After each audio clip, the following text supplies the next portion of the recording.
آج کل لوگوں میں ایک بات بہت مشہور ہے کہ شام کو جھاڑ پونچھ کرنا یعنی صفائی کرنا غلط ہے۔ اکثر لوگ کہتے ہیں عصر کے بعد جھاڑو لگانا یا صفائی کرنا ممنوع ہے۔ سورج ڈھل جانے کے بعد جھاڑو لگانا بدقسمتی لاتا ہے۔ رات کو جھاڑو لگائی تو تنگ دستی پیدا ہو جائے گی، رزق میں کمی ہو جائے گی۔ مغرب کی اذان کے بعد جھاڑو لگانے سے گھر میں فاقے شروع ہو جائیں گے۔ ایسی سوچ رکھنے والے تمام حضرات غلط ہیں۔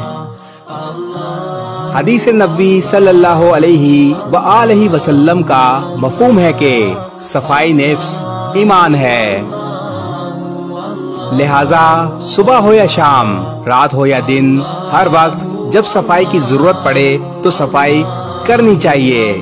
یہی اسلام کی منشا ہے۔